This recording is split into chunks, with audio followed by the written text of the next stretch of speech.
इस बात से दुखी हैं वो पता ही नहीं, कोई बात दिल पे लगी है या कहीं दिल लगा बैठे हैं।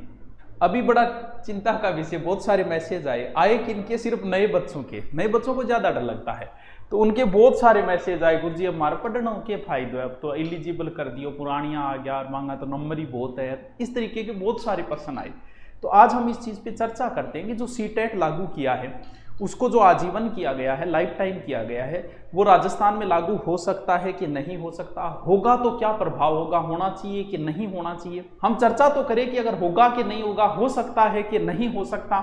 इस चीज को हम तथ्य और सबूतों के आधार पर पेश करेंगे। देखिए, केंद्र में सीटेट हो गया, ठीक है, सब जानते हो, इसके बारे में ज्यादा डिटेल बताने की वैसे भी जरूरत नहीं है। हाँ गुरुजी, जाना ही तो।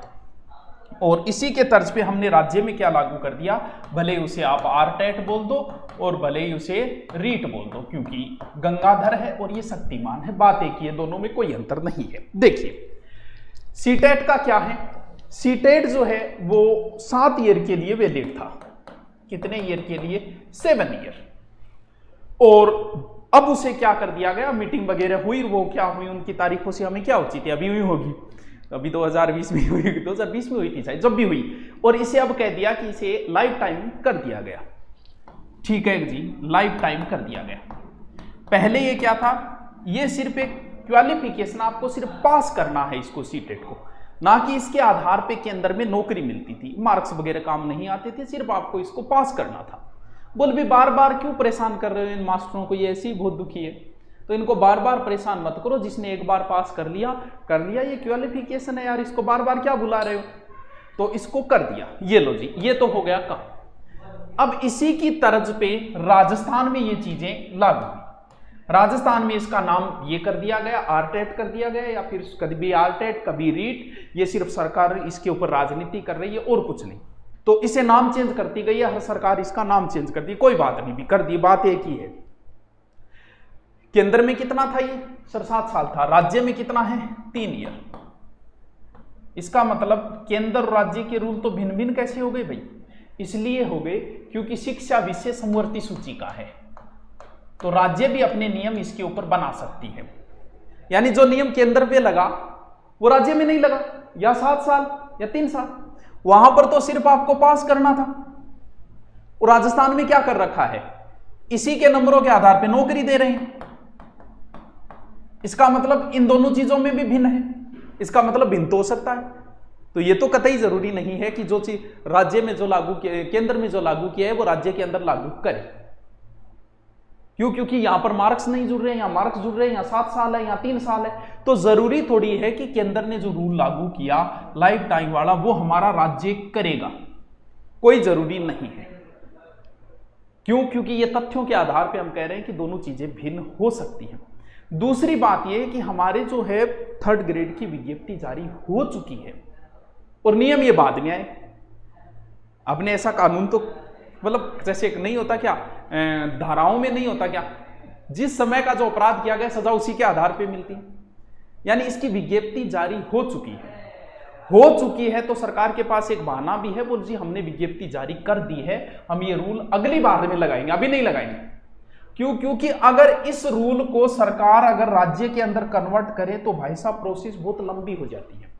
ये कोई किसी एक व्यक्ति के, जैसे शिक्षा मंत्री कह दे कर दो, इस आधार पे नहीं होता। ये प्रोसेस के तहत जाता है, किस किस के साइन होते हैं, किन किन अधिकारियों के साइन होते हैं, एक लंबी प्रोसेस के तहत गुजरता है। और मुझे नहीं लगता कि राजस्थान सरकार ये चाहती होगी कि इस रीट को हम लंबा खींचे, क्योंकि सरकार की छवि भी खराब होती है अगर इसको लंबा खींचता जाने की कोशिश करती है। तो इन आधार पे तो हम मानते हैं कि सरकार का, मुझे नहीं लगता कि इसका कोई मूड बनाएगी कि हम इस नियम को यहां लगाएं, क्योंकि विज्ञप्ति भी जारी हो चुकी है, नियम भिन्न भिन्न भी हो सकते हैं। अब मान लो कि राज्य भी इस पर प्लान बना ले कि नहीं भी हम भी इसको लाइफ टाइम करेंगे, तो फिर क्या होगा? देखिए, अगर लाइफ टाइम कर दिया तो पहली बात तो कि भर्ती लंबी जाएगी। अगर लाइफ टाइम करती है तो इसके मूड में नहीं है, सरकार नहीं होगी कि इसको लंबा खींचा जाए, इसलिए हो सकता है कि पुराने नियमों के ऊपर ये कर दे। अगर लाइफ टाइम करती है तो फिर इसे पेपर 2 करने पड़ेंगे, 2 पेपर करने पड़ेंगे, तो फिर भर्ती लंबी चली गई। क्यों? क्योंकि इसे, अब आपको मैं खुद बताता हूं, जैसे 2011 में मैंने भी किया था, उस समय आरटेट था और बहुत ईजी पेपर आया था उस समय। मेरे भी शायद 80-82% थे उसमें, पहला ही पेपर था मेरा वो 8 का। हमारे साथी भी बहुत सारों के था जिनके 80-85 नंबर बने। क्या आज नया पहली बार तैयारी करने वाला बंदा बेचारा इतना लंबे खींच सकता है क्या? बड़ा मुश्किल काम होता है नए बंदे के लिए। अब बात यह हो कि वो नौकरी, सच ये है कि बेरोजगारी किसने बढ़ा रखी है? पहले से लगे हुए लोग जो नौकरी लगे हुए हैं वो दोबारा फॉर्म भरते। सेकेंड ग्रेड की अभी भर्ती आई, एक बंदे का सिलेक्शन हो गया, उसकी ड्यूटी आ गई दूसरी जगह। मान लो 12 महीने के अंदर दूसरी सेकेंड ग्रेड आ गई, वो फिर टांग अड़ाएगा। आदमी अपनी बेरोजगारी के दिन भूल जाता है। जब तक नहीं लगता तब तक बोलता है कि अगर मेरी पाकिस्तान, अफगानिस्तान, कराची, लाहौर में भी ड्यूटी लग गई तो नौकरी कर लेंगे, बस सरकार नौकरी देते हमें। लगने के बाद सेकंड ग्रेड वालों को मैंने थर्ड ग्रेड का देते हुए देखा है। बस बोल घरे आ जाओ, का नज़दीक आ जाओ। उसे नहीं पता कि तुम लग गए हो, नौकरी करनी है, कहीं करो। तुम किसी एक व्यक्ति के आगे नहीं आ रहे। कम से कम 10 लोगों के भरण पोषण करता है एक मास्टर आदमी, एक नौकरी लगने वाला 10 लोगों को डायरेक्ट इनडायरेक्ट। उन 10 लोगों का तुम आजीविका छीन रहे हो, उन 10 लोगों के नुकसान कर रहे हो तुम।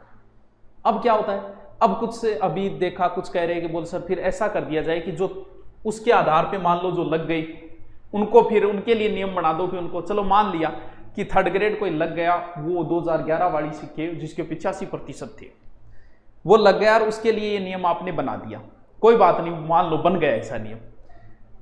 तो 2011 में किसी के 85 थे, बाद में और भी भर्तियां आई, एसआई की आई, पटवार की आई, पुलिस की, वो उनमें सेलेक्ट हो गया। उसके लिए क्या नियम होगा? उसके लिए तो तुम कोई नियम नहीं कर सकते, वो भी यहां आएगा। वरना फिर क्या है, क्योंकि अगर उसी के आधार पे नौकरी दे दी गई, उन नंबरों के आधार पे, तो नए बच्चों के लिए बहुत बड़ा नुकसान होगा। तो फिर 2 पेपर करने पड़ेंगे। क्यों? क्योंकि 2 पेपर के अलावा कोई ऑप्शन ही नहीं बचा है। इसलिए सरकार ये भी नहीं चाहेगी कि अब हम इसको 2 पेपर करें। इसलिए मुझे जहां तक मेरा अनुमान ये है कि अभी इस वाली भर्ती में मुश्किल है कि ये रूल लगे। कौन सा रूल? ये जो आजीवन वाला। हो सकता है नेक्स्ट भर्ती के अंदर कर दे। अभी सरकार की मुझे नहीं लगता कोई मंशा है कि इसको किया जाए। क्यों? क्योंकि दोनों चीजें भिन्न हो सकती हैं और विज्ञप्ति भी अपनी जारी है। अब बात यह आती है कि पेपर कब होगा, क्या होगा।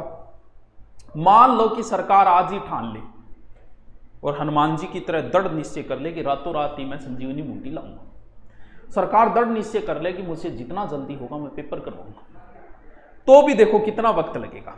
आज निर्णय कर ले तो पहले तो ईडब्ल्यूएस मामले के तहत दोबारा फार्म भरवाई जाएंगे और कम से कम 1 महीना फार्म के लिए देना ही पड़ेगा। हर फॉर्म में अगर दोबारा हो तो 1 महीना दिया ही जाता है, लगभग 1 महीना तो सीधा सीधा होगा।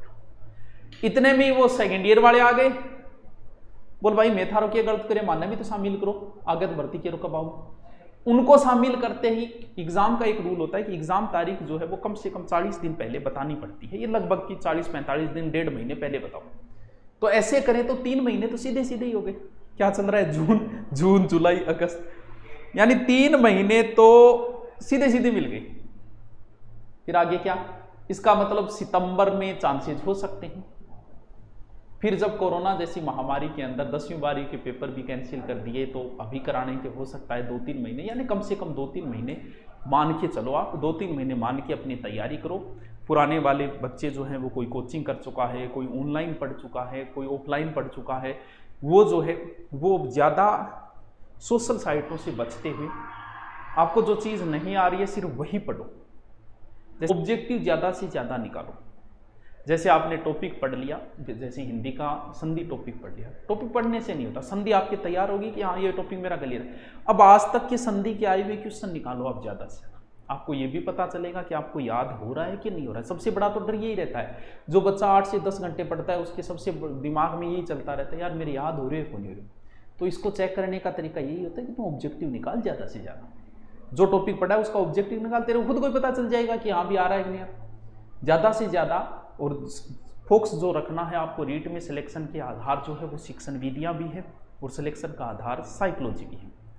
अगर आपने कहीं भी कोचिंग की हो तो साइकोलॉजी के कहाँ से आएगा? साइकोलॉजी जो है वो आप ज़्यादा से ज़्यादा सीटेट के आए हुए क्वेश्चनों को निकालो, आपको खुद को पता चल जाएगा कि हमने जहाँ कोचिंग की उन नोट्सों में से कुछ आएगा कि नहीं आएगा। मुझे बताने की जरूरत नहीं होती, आपको खुद को ही पता चल जाएगा। इसलिए सीटेट के आए हुए क्वेश्चनों का ज़्यादा अभ्यास करो, आपको पता चल जाएगा। ज़्यादा से ज़्यादा साइकोलॉजी में ज़्यादा से ज़्यादा आज तक के आए हुए क्वेश्चनों को निकालो। शिक्षण विधियाँ बहुत अहम रोल रखेगी। बाकी ये संधि समास उपसर्ग प्रत्यय सबको आते हैं, इनमें कोई पिछड़ने आगे बढ़ने की कोई ज़्यादा नौबत नहीं आएगी। जीके के अंदर भी बहुत अच्छा पोर्शन है, राजस्थान हिस्ट्री सबको आती है। आपने भी कहीं ना कहीं राजस्थान पुलिस पटवार की तैयारी की वहाँ पढ़ी। इंडियन हिस्ट्री को थोड़ा सा अच्छे से पढ़ो। हाँ, क्वेश्चन ज़्यादा राजस्थान के आएंगे, लेकिन फिर भी इंडियन हिस्ट्री में भी मार नहीं खानी चाहिए। तो ये मेरा अपना व्यू था। आप